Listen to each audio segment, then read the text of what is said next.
Hello, welcome to Satish Sangsar, another vlog. আজকে 22nd March সকাল 7টায় আমরা যাচ্ছি এয়ারপোর্ট। আবার বেড়াতে বেরিয়েছি, বলছি কোথায় যাচ্ছি। এয়ারপোর্টে পৌঁছে গেছি আমরা এখন আমাদের গেটের দিকে যাচ্ছি। আমাদের ভিস্তারার ফ্লাইট, আমরা যাচ্ছি আন্দামানে 6 দিনের ট্যুর, আমাদের 6 নাইটস আর কি। আজকে যাচ্ছি 22nd March আর 28th ফিরব। চলো সঙ্গে করে নিয়ে যাই তোমাদের আন্দামান। মিষ্টি সঞ্জীব আসছে। অনেক সকালবেলা বেরিয়েছি তো এখন একটু খিদে পেয়ে গেছিলো। ফ্লুরিজে বসেছিলাম, অল্প কিছু খেয়েছি আর দিয়ে এখন যাচ্ছি। প্লেনে তো এমনিতে ব্রেকফাস্ট দেবে, তো অল্প কিছু জাস্ট খেয়ে নিলাম। চলে যাই। ভিস্তারার ফ্লাইট এক্সপিরিয়েন্স এমনিতে খুব ভালো। প্রায় 35-40 হাজার ফিট উপর দিয়ে যায়, তাই নিচে খুব একটা কিছু দেখা যায় না।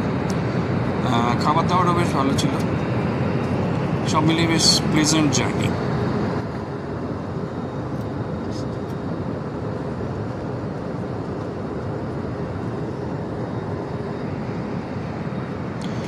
কলকাতা থেকে আন্দামান ফ্লাইটে 2 ঘন্টা 20 মিনিট মতো লাগে।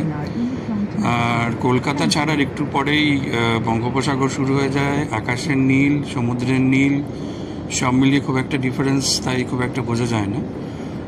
তাই যখন আবার মাটি দেখা যায় তখন মোটামুটি বোঝা যায় যে ঠিক আছে, এবার হয়তো আন্দামানে এসে গেছি।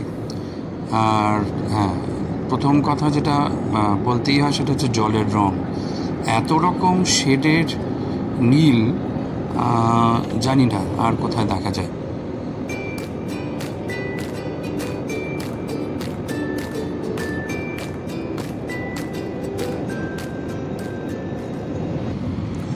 নেমে পড়লাম পোর্ট ব্লেয়ার এয়ারপোর্ট। আগে পোর্ট ব্লেয়ার এয়ারপোর্ট নাম থাকলেও 2002-তে এটার নাম চেঞ্জ করে দেওয়া হয়েছিল বীর সাভারকার ইন্টারন্যাশনাল এয়ারপোর্ট। আর এই আকাশ থেকে নাকি এটা একদম ক্ল্যামশেলের মতো দেখতে লাগে। আর এখন অবভিয়াসলি অনেক ক্যাপাসিটি অনেক বেড়েছে। আগে বোধহয় 400-র মতো ছিল, এখন 1200-র মতো লোক যাতায়াত করতে পারে। পৌঁছে গেছি আমরা পোর্ট ব্লেয়ারে।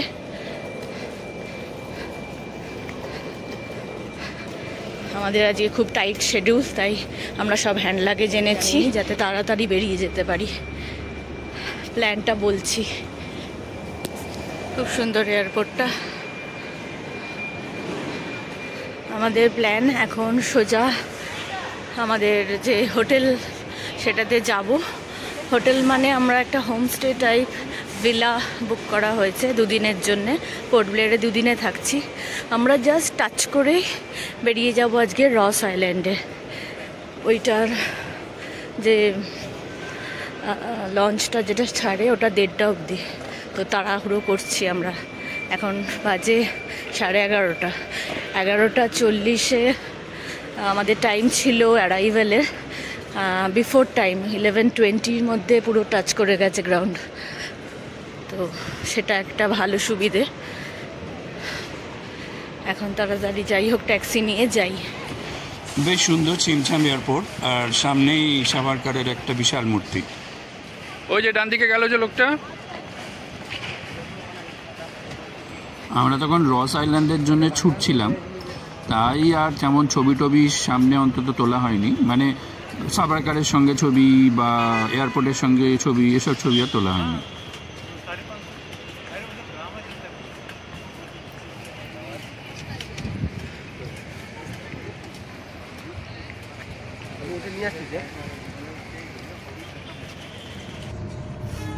आज आपका कल ही रॉस आइलैंड है और शाम को सेलुलर चल जाएंगे। পোর্ট ব্লেয়ারের রাস্তা খুব একটা ইমপ্রেসিভ বলবো না। আর যেটা হয়, ভালো রাস্তা থাকলেই লোকজনের মনে পড়ে না কিছু একটা ভুল হয়েছে, আবার একটু ঘুরে দিই, সেটাও ছিল।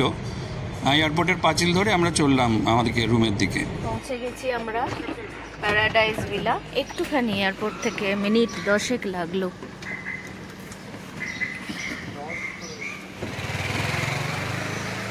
এই যে হোমস্টে লেখা, এটাই প্যারাডাইস ভিলা।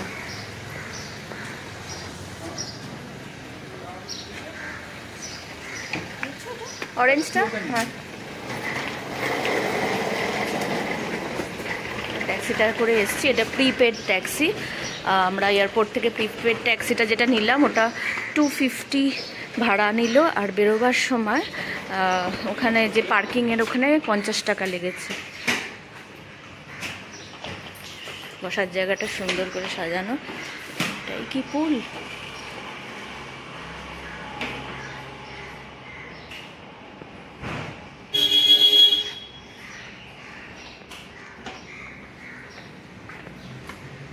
জুতো খুলে ঢুকছে। হ্যালো,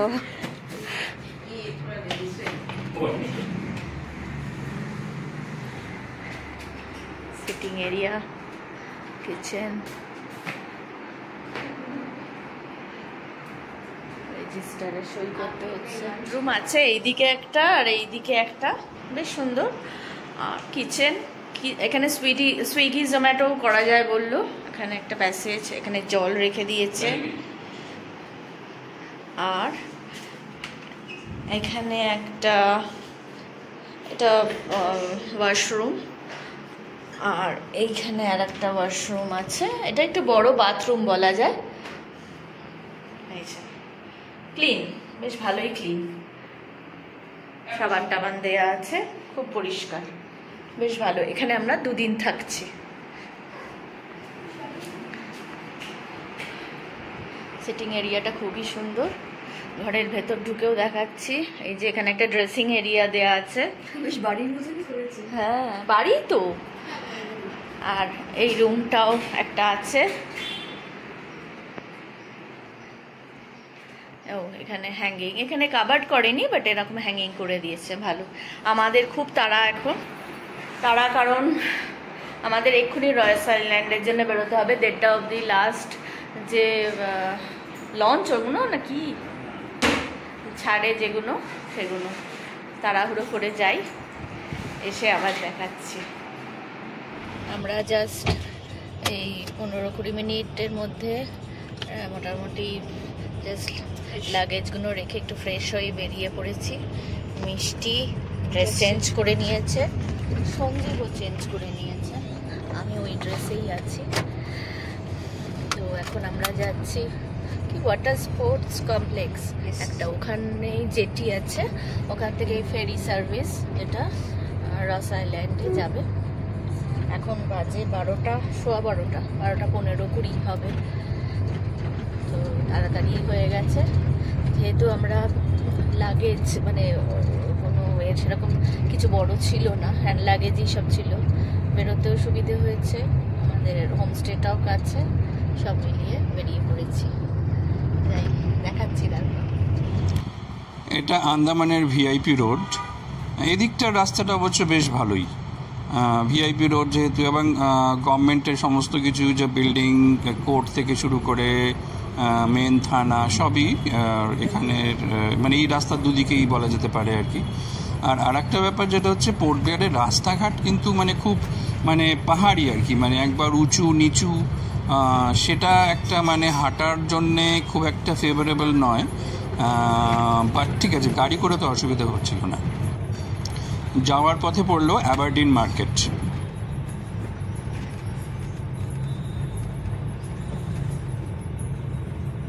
এই অ্যাবারডিন মার্কেটে পোর্ট ব্লেয়ারের সব মার্কেট কিন্তু 8টা 8:30টায় বন্ধ হয়ে যায়, এটা একটা মুশকিলের ব্যাপার। সমুদ্রের ধার দিয়ে রাস্তা, আর যাওয়ার পথে আমরা সেলুলার জেলের সামনে দিয়েও গেলাম। আজকে আমাদের শিডিউলে আছে সেলুলার জেল, এইটা যে সেলুলার জেল, আমরা রস আইল্যান্ড দেখে তারপর আবার এখানে ফেরত আসবো।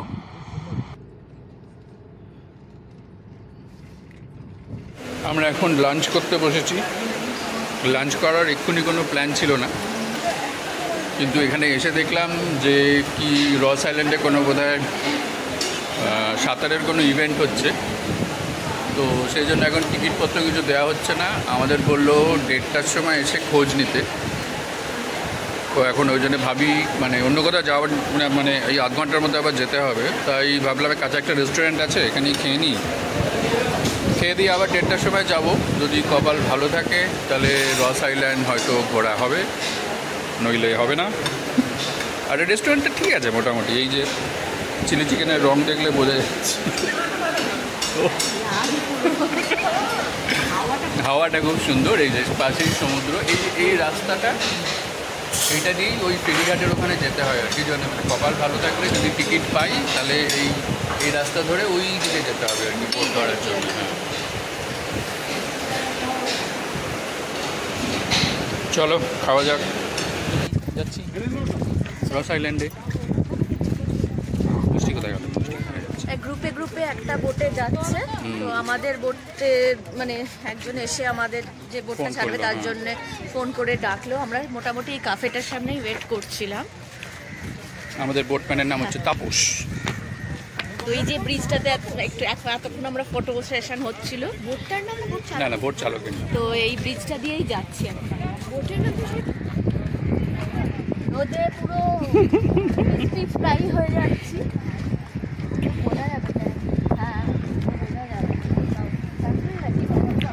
জলের রংটা দেখো শুধু।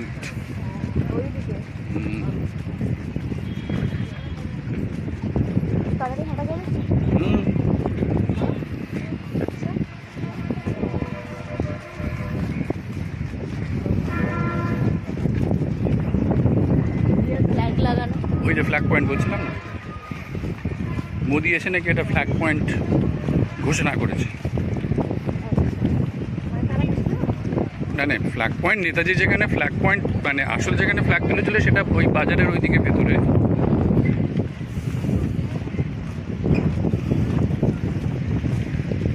কারণ নিচে কেউ নেই, আমরা বিচ থেকে ঘুরে এসে রস আইল্যান্ড থেকে ঘুরে এসে একবার হয়তো যেতে পারি। এরকম একটা বোট যাবে বোধ হয় না? হ্যাঁ, জলটা কি সুন্দর রংটা দেখ। আমার নিচটা ভেতরে পুরো ট্রান্সপারেন্ট, দেখো দেখা যাচ্ছে পুরো পরিষ্কার একদম জল। লাইফ বোট দেওয়া হবে এবার সবাইকে। ওই তো আমাদের লোকটাই। রস আইল্যান্ডের যাত্রা শুরু হলো আমাদের। ঢেউয়ের ওপর দিয়ে নাচতে নাচতে আমাদের যাত্রা শুরু হলো। আর যেটা সবচেয়ে বলার, জলের রং এত সুন্দর সমুদ্র আন্দামানের, সেটাই হচ্ছে ইউএসপি।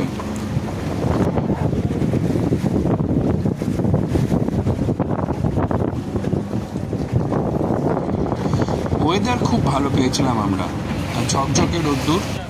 আর টার্বুলেন্স তেমন কিছু ছিল না, মানে আর টার্বুলেন্স থাকলে তো বোট চলেও না। তাও এত ছোট বোট, এত বড় সমুদ্র, তাই নাচতে নাচতে দুলতে দুলতে আমরা রস আইল্যান্ডের দিকে এগোচ্ছিলাম। খুবই সুন্দর, মানে আন্দামানে এসে প্রথম কোনো বড় ট্যুরিস্ট স্পটের দিকে চলেছি, এবং যাওয়ার রাস্তাটার অভিজ্ঞতা সত্যি অসাধারণ অভিজ্ঞতা। বেশ লাফাতে লাফাতে চলেছি সমুদ্রের সাথে সাথে, ভালোই লাগছিল বেশ।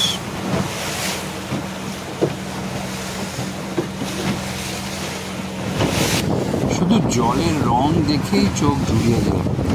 এত সুন্দর সমুদ্র আর এত সুন্দর সমুদ্রের রং সত্যি আগে দেখেছি বলে তো মনে পড়ছে না।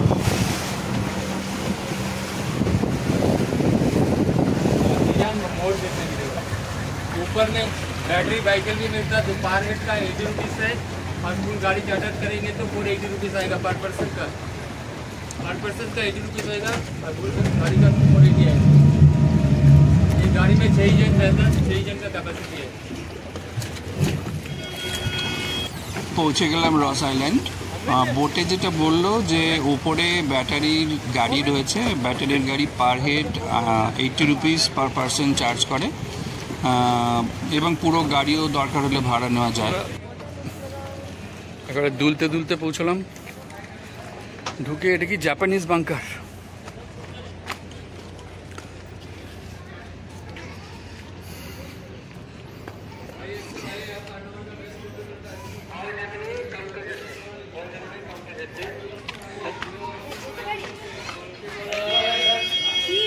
কি জাপানিজ বাংকার দেখতে, জাপানিজ বাংকার।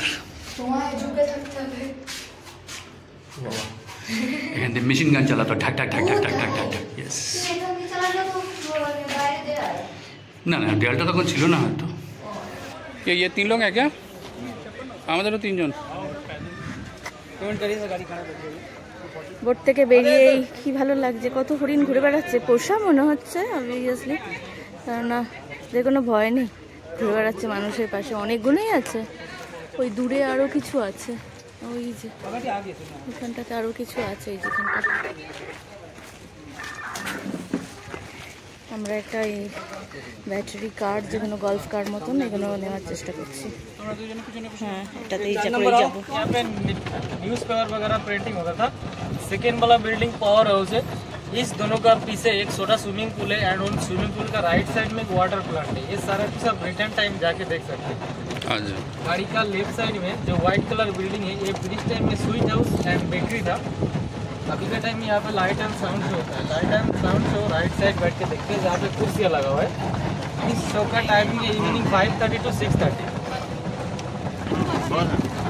गाड़ी का राइट साइड में यहाँ पे जो खुली सी ग्राउंड है, ये ब्रिटिश टाइम में tennis ground and cricket ground था यहाँ पे। तो सर उस टाइम में यहाँ पे पेड़ नहीं था, बाद में यहाँ पे लगाया गया। सर इस आइलैंड का ऊपर ब्रिटिश टाइम में जितना बिल्डिंग बना था, ये सारा कुछ सेकेंड वॉल ब्रिटिश टाइम में अंडमान में 3 आइलैंड पे 3 जेल बनाया था ब्रिटिश लोगों ने। फर्स्ट जेल था वाइफर आइलैंड, सेकेंड जेल है रॉस आइलैंड था, एंड थर्ड जेल था হরিণ। এখানে এই যে এত হরিণ ঘুরে বেড়াচ্ছে। जूनियर ऑफिसर के क्लब था। इस क्लब का अंदर में डांसिंग फ्लोर का बाहर रूम एंड डांस करने के लिए চলে গেল। হ্যাঁ, এখানে হরিণ আর ময়ূর প্রচুর। राइट साइड में जो ऊपर में ब्लैक कलर का बिल्डिंग है, सारे चर्च। इस आइलैंड का एक फर्स्ट चर्च था। इस चर्च की सोल्जर्स का सारे बैरक था। ब्रिटिश टाइम में सर 165 सोल्जर्स का बैरक था। ये रेड कलर का बिल्डिंग से लेके सर आगे लास्ट एंडिंग तक ये पूरा बैरक है ब्रिटिश सोल्जर्स का। अभी क्या है यहाँ पे? सर अभी का टाइम यहाँ पे नेवी यूज कर रहा है। আইল্যান্ডে ভর্তি বট গাছ, পুরো যত পুরনো বিল্ডিং ছিল সব পুরো বট গাছে শিকড়ে ভর্তি হয়ে গেছে। এটাই সুভাষ আইল্যান্ড বা নেতাজি সুভাষচন্দ্র বোস আইল্যান্ড, রস আইল্যান্ডের নতুন নাম দেওয়া হয়েছে। সমুদ্রটা দেখো, দারুণ। আমাদের ব্যাটারি গাড়ির সফর শেষ, এখানে ফেরবার সময় যাবো অবশ্যই। সুন্দর সমুদ্রটা লাগছে এখান থেকে। সমুদ্রের রংটা অদ্ভুত, নীল, পুরো নীল তো হয়, কিন্তু সুন্দর, ভীষণ সুন্দর, অদ্ভুত নীল। এখান থেকে অতটা বোঝা যাচ্ছে না। লাইট হাউসটা কোথায়? এইদিকে লাইট হাউস আছে। এই যে এই গাড়িটা করে এসছি, এটা 80 টাকা পার হেড। আর পুরো গাড়ি যদি কেউ বুক করে তাহলে 450 বললো। ভালো, এখানে এতটা এই রোদ্দুরে হেঁটে আসা যেত না।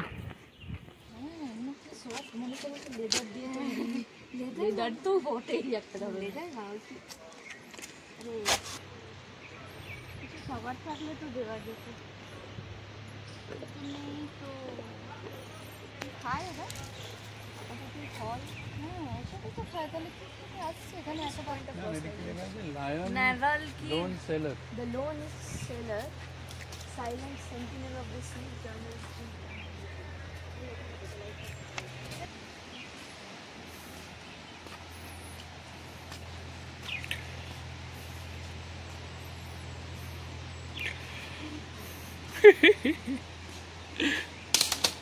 ব্যাস পড়েই গেল। ওই দেখো আমাদের সঙ্গে সঙ্গেই চলেছে। আমরা এখান থেকে নিচে নামছি। এত ফ্রেন্ডলি হরিণ আর আমি কোথাও দেখিনি। Tata, bye bye. চলে যাচ্ছে আবার। প্রচুর নারকোল খায় এরা। এখন আমরা রস আইল্যান্ডের সবচেয়ে ফটোজেনিক জায়গা লাইট হাউসের দিকে এগোচ্ছি। অনেকটা সিঁড়ি কিন্তু নিচে ভেঙে নামতে হয়, তাই বয়স্ক মানুষ বা যাদের সিঁড়ি ভাঙাতে অসুবিধে আছে তারা একটু খেয়াল করে যাবেন। অবভিয়াসলি একটু কষ্ট তো হয়, কিন্তু কষ্ট করে যদি পৌঁছানো যায় অভিজ্ঞতা অসাধারণ অভিজ্ঞতা। নীল সমুদ্র, সাদা ঢেউ, আর এখানে একটা লাইট হাউস। অদ্ভুত সুন্দর জায়গাটা, যদিও এই বিচে নামা বারো, কিন্তু অপূর্ব।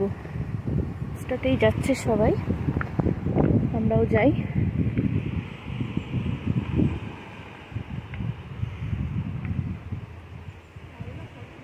গাছটা কি বিশাল!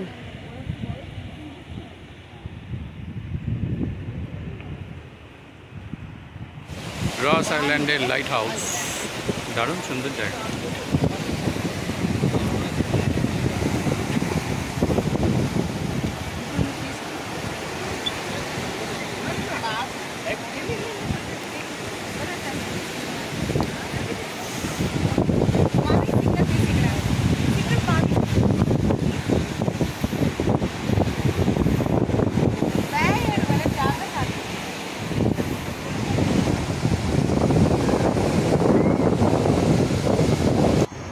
এবার ফেরার পালা। ফিরতে তো ইচ্ছে করছিল না, তাও ফিরতে তো হবেই। একটা ব্যাপার যেটা মনে হয়েছে সেটা হচ্ছে 1 ঘন্টার সময় রস আইল্যান্ডের পক্ষে বেশ কমই, কারণ রস আইল্যান্ডের সঙ্গে নর্থ বের একটা প্যাকেজ থাকে, তার জন্য হয়তো কমানো হয়েছে। কিন্তু রস আইল্যান্ডে অনেকক্ষণ থাকার একটা ব্যবস্থা করা উচিত আমার যা মনে হয়।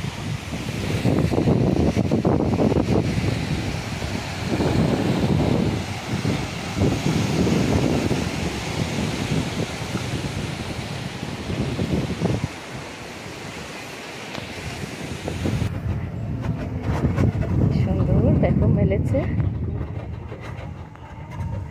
আমরা ফিরে যাচ্ছি রস আইল্যান্ডের লাইট হাউস দেখে।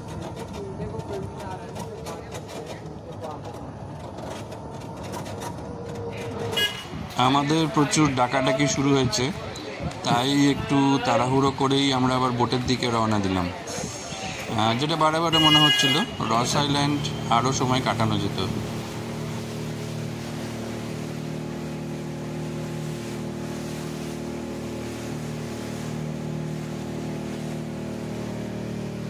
जैकेट कोई नहीं उतारना, जैकेट जहाँ पे हम पहना है तो पूरा हमारे टाइम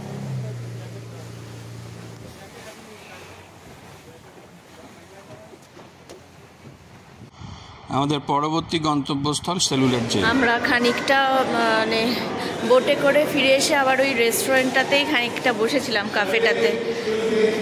তারপর একটা অটো করে আমরা এই সেন্ট্রাল জেলে চলে এসে শুনতে পারলাম যে 4টের সময় বন্ধ হয়ে যায় এন্ট্রি। আমরা জাস্ট 4টের সময় ঢুকেছি, লাস্ট টিকিটটা কাটলাম। আর 5 মিনিট দেরি হলে আর ঢুকতে পারতাম না।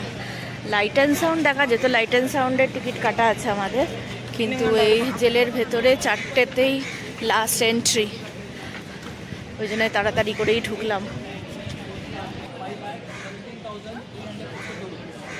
अगर इस कॉस्ट में कंप्लीट नहीं हो पाया, मुझे लोग कभी कभी लगभग 8 लाख रुपए 7,15,94 तो जेल जो बना, इस जेल को बनाया गया स्टार के जेल पे, जैसे आपने हाथ देखा है, इसके बीच में टावर हुआ करता है, टावर से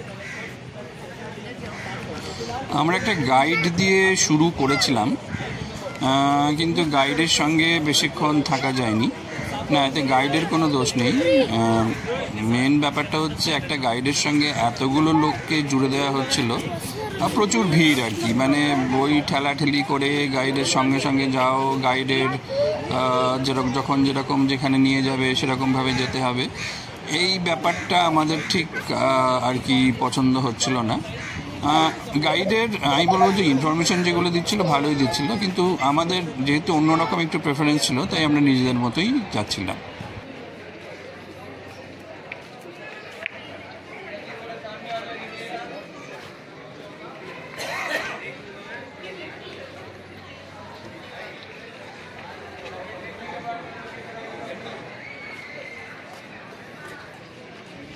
এক একটা জেলের খুপড়ি বোধহয় এক একটা কথা বলে।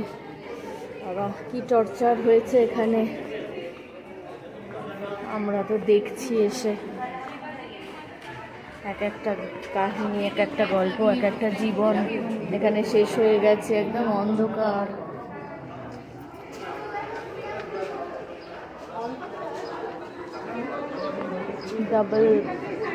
ডাবল গড়াত বসানো আছে, আর এই জানলাগুলো এমনভাবে তৈরি যে এদিককার এই দিকে যারা আছে তারা ওই দিকের কয়েদিদের সঙ্গে কোনো রকম যোগাযোগই করতে পারতো না।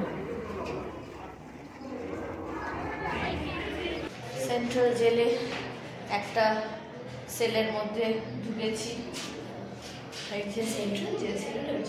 Cellular jail famous. আটকে দেবো তোমাদের সেইটা না, এখানে ঢুকে সবাই ছবি তোলে, এখন আমরা তুলছি, কিন্তু আসল জীবন এখানে যা কষ্ট পাচ্ছিল এখানকার এইগুলো অদ্ভুত। মানে এমন জায়গায় ছিটকিনটা লাগানো যে কোনো মতেই হাত ঢুকিয়ে হাত বার করে আর কি করা যাবে না। আর শুনেছি চাবি নাকি যে ওদের কাছে এখানে তালাটা দিয়ে চাবিটা দিয়ে দিচ্ছে।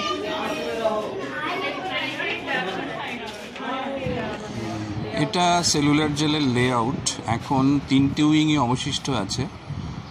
বাকি উইংগুলোর মধ্যে কিছু উইংয়ে ভেঙে নাকি জাপানিরা যখন এসেছিল সেকেন্ড ওয়ার্ল্ড ওয়ারের সময়, সে বিল্ডিংগুলো ভেঙে সেই বিল্ডিং থেকে ইট নিয়ে গেছিলো, আর সেজন্যে বেশিরভাগ যে বাকি যে উইংগুলো 3টে উইং ছাড়া সেগুলো প্রায় নষ্ট হয়ে গেছে।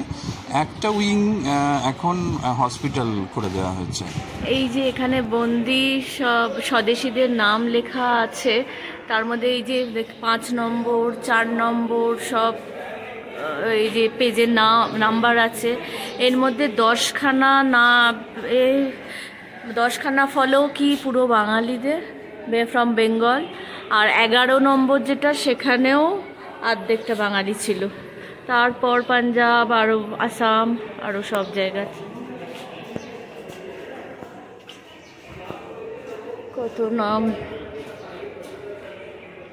এইটা উত্তরপ্রদেশ আছে অবশ্য 3টা, এইটা উত্তরপ্রদেশ আছে। 70% বাঙালি। সেলুলার জেলের বীর সাভারকারের সেল, এইটাই সবচেয়ে বেশি ভিড় হয়েছিল এই জায়গাটাতে বলা যায়।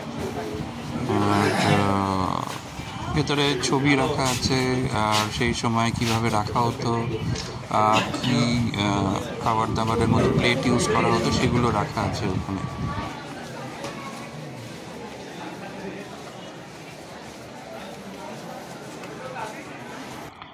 এটা ফাঁসির মঞ্চ। আমাদের স্বাধীনতা সংগ্রামীরা কি মূল্য দিয়েছেন তার আর এক সাক্ষী। এর নিচের ফ্লোরেও যাওয়া যাচ্ছিল, যদিও বা আমাদের যাওয়ার কোনো ইচ্ছে ছিল না। হ্যাঁ কেন? এবার আমরা চললাম জেলের ওয়ার্কশপের দিকে। এই ওয়ার্কশপেই বন্দীদের দিয়ে বিভিন্ন রকমের কাজ করানো হতো, এবং বেশিরভাগই শাস্তিমূলক কাজই বলা যেতে পারে। আর তার কিছু কিছু নিদর্শন, মানে কী ধরনের কাজ তাদের দেওয়া হতো, কী ধরনের জিনিসপত্র ব্যবহার করত, সেগুলো রাখা আছে।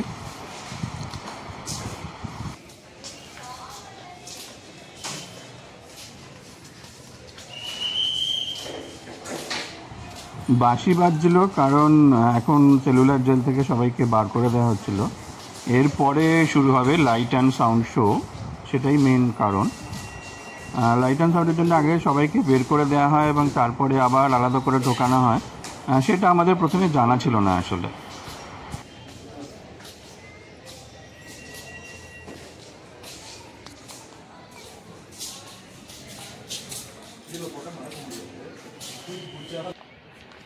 ওই তো বসছে তো লোকজন, চলো ওরা কি বসে যাও। আমাদের কত সিট নাম্বার বলে দিচ্ছে। সিট নাম্বার আছে নাকি? হ্যাঁ হ্যাঁ। স্বতন্ত্রতা জ্যোতি, এগুলো অবশ্য অনেক পরে তৈরি হয়েছে। নাকি এইখানে না হয়তো অন্য কোনো বেরিয়ে যেতে হবে? মনে হয় বেরিয়ে যেতে হবে।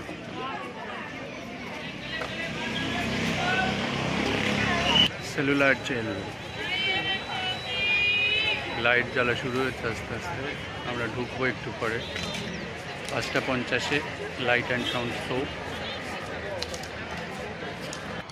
আমরা বসেছিলাম বীর সাভারকার পার্কে।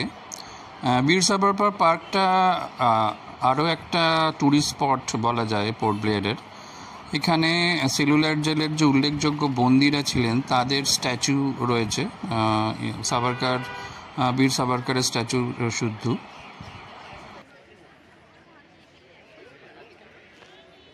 লাইট অ্যান্ড সাউন্ড দেখতে বসে গেছি।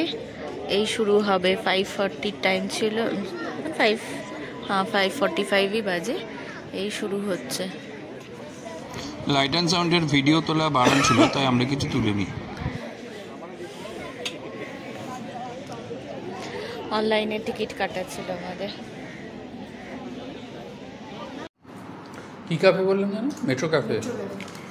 আমরা যে মেট্রো ক্যাফে থেকে অর্ডার দিয়েছিলাম অ্যারেবিয়ান, তাই তো? Middle east. এটা লোডেড ফ্রাই। এটা কি শাওয়ারমা? শাওয়ারমা রোল, এটা মানে চিকেনের পার্টটা আর ব্রেডটা আলাদা করে দিয়েছো, যেটা ওই অবশিষ্টাংশগুলো আরো করবো। রয়েছে, আরো অনেক ওইখানে রয়েছে।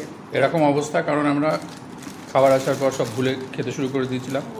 আর এটা হচ্ছে কি জানো, তন্দুরি আফহাম নাকি আফহাম গুজরাটি চিকেন তন্দুরি, মানে আরাবিয়ান কোনো চিকেন তন্দুরি টাইপের। প্রত্যেকটা খাবার খুব ভালো। আর আমি একটা নিয়েছিলাম র্যাপ, এবং খাবারটা খুব বেশি হয়ে গেছে। এটা হাফ প্লেট, এই বাক্সের সাইজটা কি করে হাফ প্লেটে এতটা হতে পারে? মানে এটা কটা? এটা 8 পিস না কপিস চিকেন দিয়েছে বলছে, 6 পিস। Half piece. আমরা এসে সব তিনজনেই চান করলাম। চান করে বাইরে গিয়ে খাওয়ার মতন কিন্তু ছিল না, এনার্জি আর নেই। এখানে কিচেন আছে, বাট রান্না কে করবে? তো বাইরে গিয়ে খাওয়ারও আমাদের আর এনার্জি ছিল না, তাই জন্য আনানো হলো। বাট খুব ভালো, খুব ভালো খাবার। ইনফ্যাক্ট আমরা মনে হচ্ছে যে ফ্রিজটা চালাতে হবে, চালিয়ে রাখতে হবে। হ্যাঁ, এত তো শেষ করা যাবে না। মানে এই যে এটা ব্রেড না পরোটা, কি জিনিস এটা? ব্রেড, পিটা ব্রেড নাকি? পিটা ব্রেড। পিটা ব্রেডও আছে, একটার মতন পুরো আছে। কালকে ব্রেকফাস্ট। কাল সকালবেলা বেরোবো না, কালকে শাওয়ারমা করে বেরিয়ে যাবো। শাওয়ারমা খেয়ে বেরিয়ে যাও। কাল সকালবেলা বেরোতে হবে। কালকে আমরা যাচ্ছি কোথায়? জলি বয়। জলি বয়, একদম সকালবেলা বেরোবো। তো আজকের ব্লগটা এখানেই শেষ করছি। সবাই খুব ভালো থেকো, খুশি থেকো, টাটা।